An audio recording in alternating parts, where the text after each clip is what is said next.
Nos encontramos a un México postrevolucionario previos a los modelos económicos y después de Porfirio Díaz.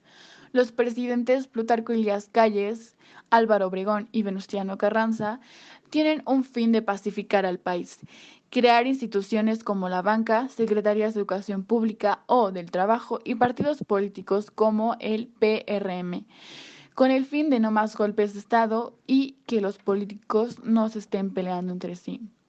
Se crearán instituciones y estructuras que ayudarán a tener un país más controlado.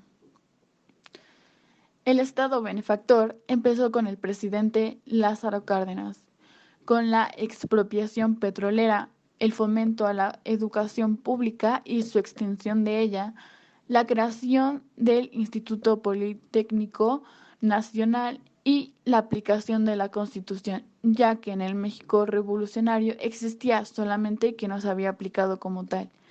Distribuye tierras al por mayor y empieza a preocuparse por los derechos del trabajador. Este periodo se caracteriza por el Estado provee, el Estado cuida y da. El milagro mexicano. Se continúan aplicando las políticas del estado de bienestar con Manuel Ávila Camacho y la fundación del IMSS, y con ciertas políticas dándole al Estado lo que necesita. Se ve la política de sustitución de importaciones, en donde Miguel Alemán trata de impulsar la industria nacional para que México produzca los mismos productos que antes venían del extranjero, en fin, una industria sustitutiva. Empezamos a ver el cierre de las fronteras. La política del Estado de Desarrollo Estabilizador con Adolfo López Mateos y Gustavo Ordaz, donde tratan de estabilizar la política y no tanto enfocarse al comercio exterior. De 1970 a 1976, el presidente Luis Echeverría, quien era un economista, tuvo un efecto global de sus políticas económicas aplicadas en la enajenación del sector privado y la desestabilización de la economía, el aceleramiento de la inflación y el aumento del déficit externo a fines de su periodo presidencial. Creó el Instituto Mexicano de Comercio Exterior, el IMCE, con el fin de proveer la asociación de productores, comerciantes, distribuidores y exportadores para estimular y proveer el crecimiento del comercio exterior. El modelo de desarrollo acelerado con José López Portillo, que también era economista, empezó con la petrolización del país, apostar todo el petróleo, todos los ingresos y exportarlo, donde para llevar a cabo tuvo que pedir muchos ingresos y créditos al Fondo Monetario Internacional y a países extranjeros.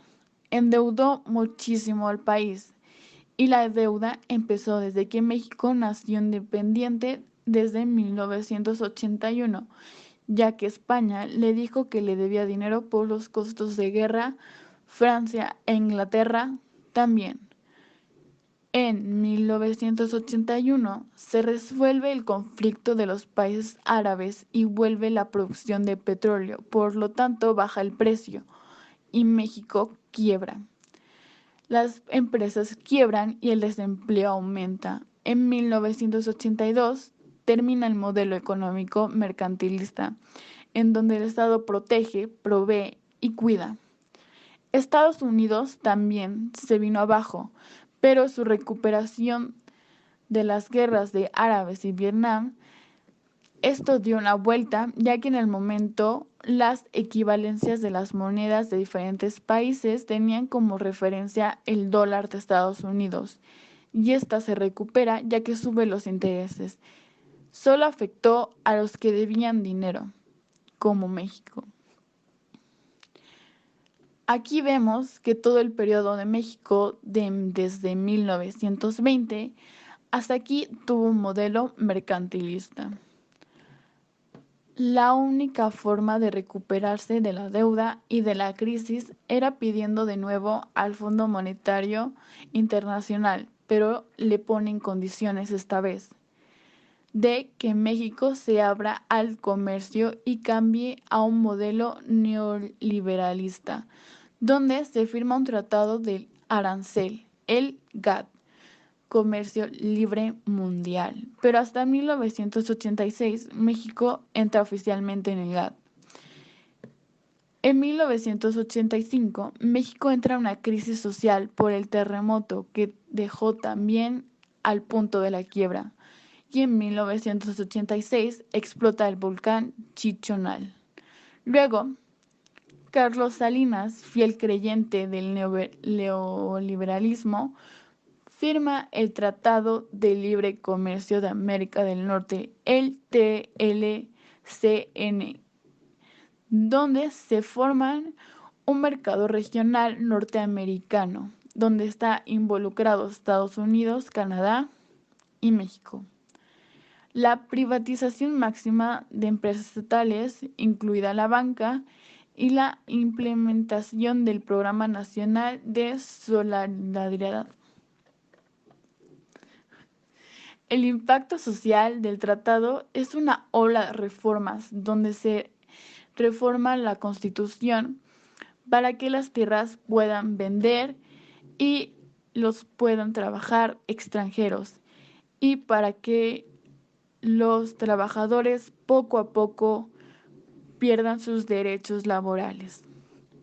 Las empresas mexicanas no pueden competir con las empresas internacionales extranjeras. Los principios del neoliberalismo es de que el Estado no interviene en el comercio y entonces viene la privatización de empresas paraestatales y la venta de las empresas en México, ya que las empresas en México al vender daban un cierto impuesto, entre comillas, y eso ayudaban a aplicar recursos para el beneficio de México.